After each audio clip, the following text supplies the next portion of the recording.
Everybody, welcome back to another episode of Shifty's 49ers Talk. In this video, we're going to be previewing the Week 4 matchup between the San Francisco 49ers and the LA Rams. I can't stress enough how big of a game this is, not only because it's going to be nationally televised Monday Night Football, but because of the implications of the outcome of this game. Let's not waste any time. Let's jump right in. Let's kick off the preview by talking about how both of these teams did in their Week 3 matchup last week. The 49ers, of course, we lost in ridiculous fashion to the Denver Broncos by the score of 11-10. Very difficult, tough game to watch. I covered that with my buddy John Jay from 49ers Ultimate Report. Also, my buddy Niners Sickness on our podcast as well. So I'll have links to those videos in the description if you want to check out that. But now we'll talk about the Rams. They did beat also division rival the Arizona Cardinals by a score of 20-12. Initially, the Rams went way up. The Cardinals kind of made it somewhat of a game a little bit later on. But overall, you'd have to say that the Rams won in convincing fashion, and they now sit alone atop of the NFC West. Some of the news for this game that I do want to go over, which is going to be really important, I could have some major impacts on the game for the 49ers. Daniel Brunskill is cleared to play. We know his history with Aaron Donald. He normally actually does pretty well against Aaron Donald, which is not a thing that you can actually say too commonly these days in the NFL, just because of how amazing Aaron Donald is.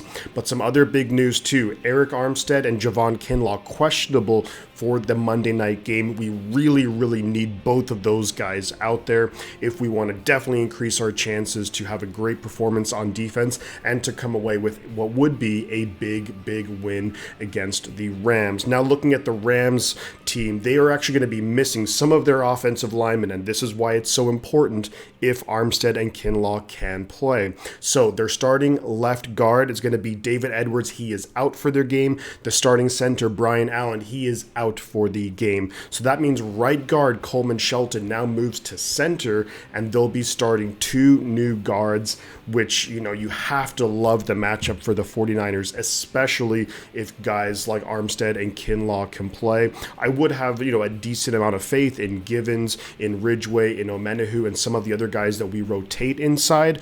But if we can really have a huge advantage with Armstead and Kinlaw out there, that could be massive for this big NFC matchup on Monday Night Football.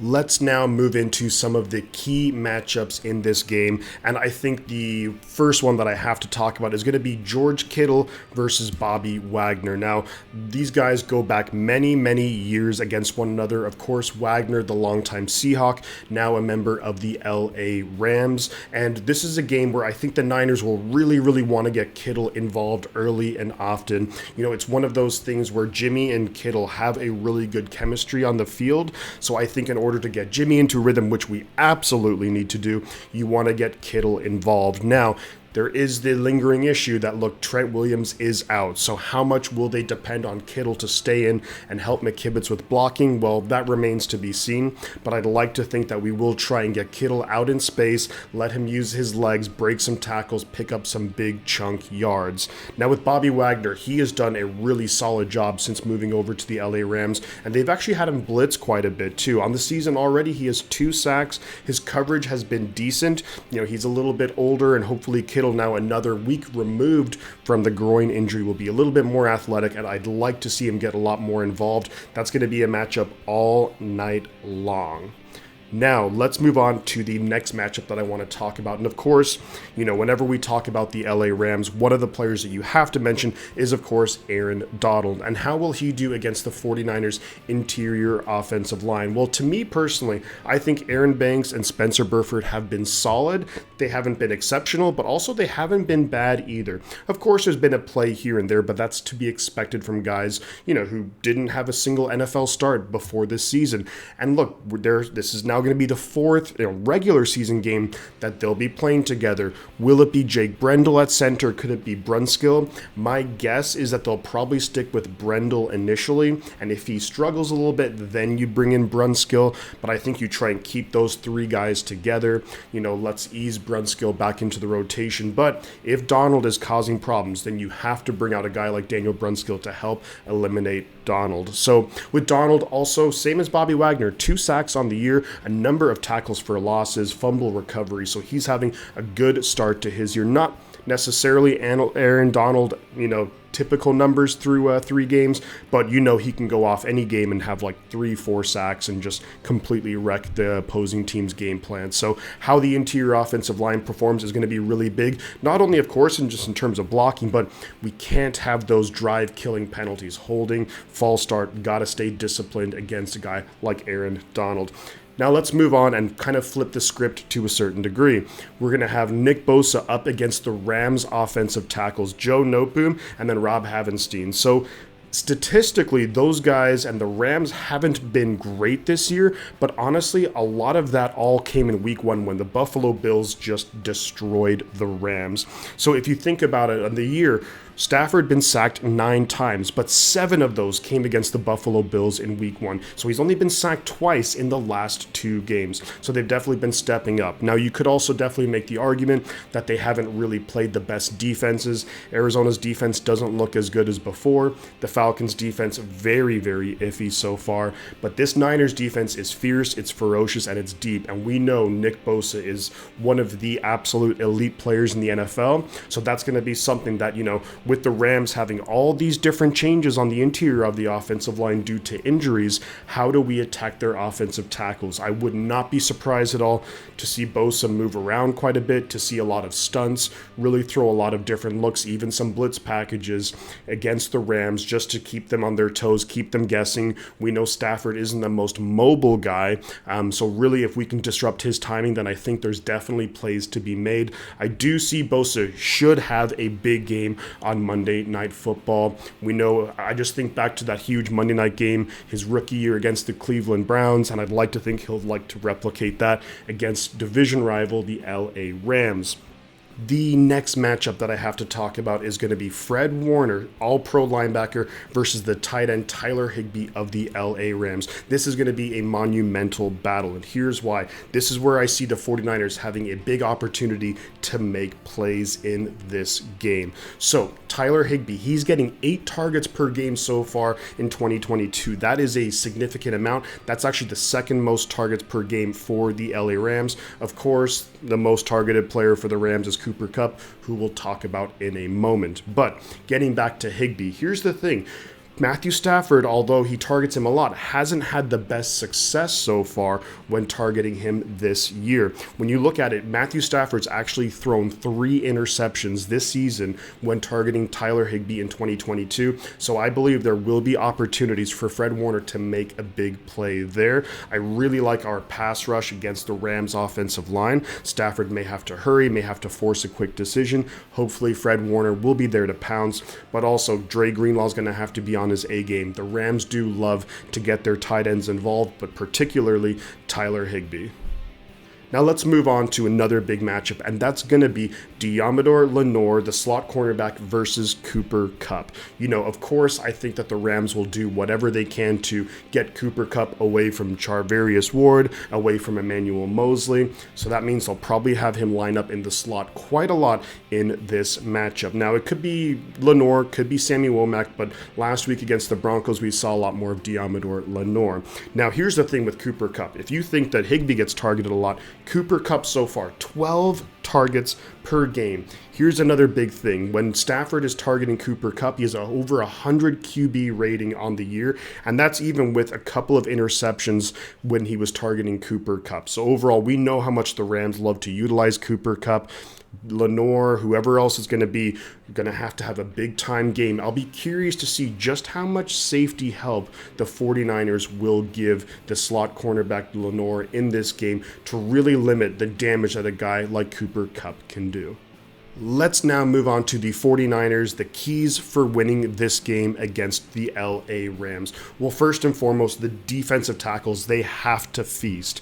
They really, really do have to have a big game, and hopefully that means that Armstead and Kinlaw will be out there. When you're going up against a makeshift interior offensive line like the Rams are having to do, I think that really puts a lot of pressure on the Rams, but it means that we have to dominate. That means the running game, we can't give up big runs, got to keep them behind the sticks, for Stafford to have to sit back there. He's not the most mobile guy, and allow our pass rush to do its things, and really gives us more opportunities on offense, because as we all know, the offense right now is absolutely a work in progress. Now, something that I would also like to see from the defense, and I know that we're asking a lot from the defense, but it really is turnovers are a must. Again, we know the offense has definitely been struggling so far, trying to get into a rhythm, so as good a situation as we can put the offense in, that could really be beneficial for the 49ers. Getting some interceptions, fumbles, things of that nature, getting us into that scoring position, I think really will help the offense gain some confidence,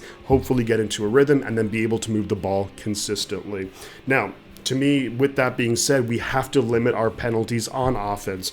Some of the things that I saw against the Broncos, although we didn't have a ton of penalties, but you just can't have those holding penalties. When it's 1st and 10, you run for 6-7 yards, then it's a holding, then it's 1st and 20. It's just an absolute drive killer. Also, the false starts too. I know it's a really difficult challenge when you go up against a guy like Aaron Donald, but you cannot have those false starts. Have to be disciplined, especially on the offensive side of the ball with regards to penalties.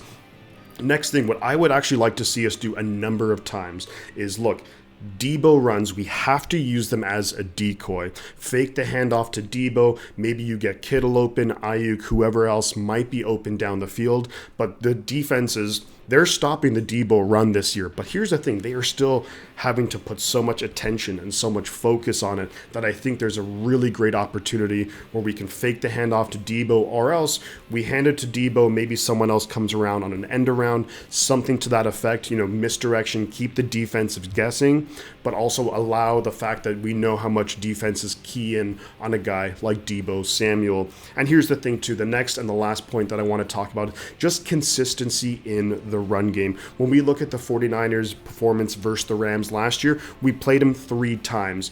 In our wins, running the football, we had 156 rushing yards, 135 rushing yards. In our loss in the NFC Championship game, only 50 rushing yards. So why is it so important? Well, look, if we're consistently running the ball fairly well, that means we're going to be putting good situations on 2nd, 3rd down. Not only that, it allows us to control the time of possession.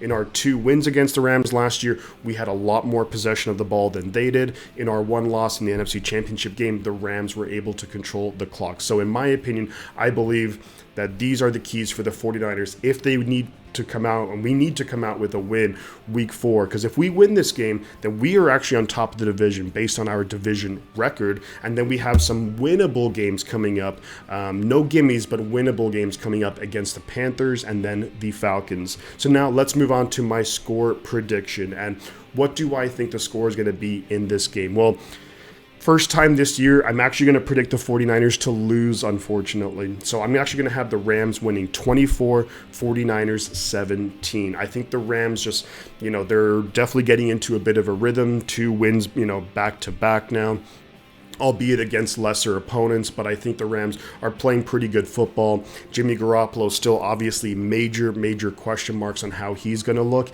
And to me, it's going to be a little bit hard to bet on or predict the 49ers to win against a quality opponent until I see the offense being able to move the ball with some level of consistency. I'd like to think that the offense will play better, but unfortunately in this game, I actually am going to predict a 49ers loss. With that being said, though, the season is far from over, even if the 49ers lose. Of course, look, that moves us to 1-3 on the year, but then we have those back-to-back road games against Carolina and Atlanta. You win those 2 games, suddenly you're 3-3, you're playing with momentum. momentum, the offense is moving the ball, and we're getting guys back healthy. And then there's a lot more of the season left to go. But let me know your guys' thoughts in the comment section about my prediction, about my thoughts on this upcoming game. Of course, I will be streaming the game live. I'll probably be going live about 30-ish minutes before kickoff on Monday Night Football. So I do hope that all of you will join me for that. It's going to be a really, really good time. And yeah, if you like the content, do feel free to like, subscribe. It really means a lot, and it really, really does help out the channel. And yeah, guys, I'm going to say two things right now. The butt counts. I'm going to catch y'all on the flip side.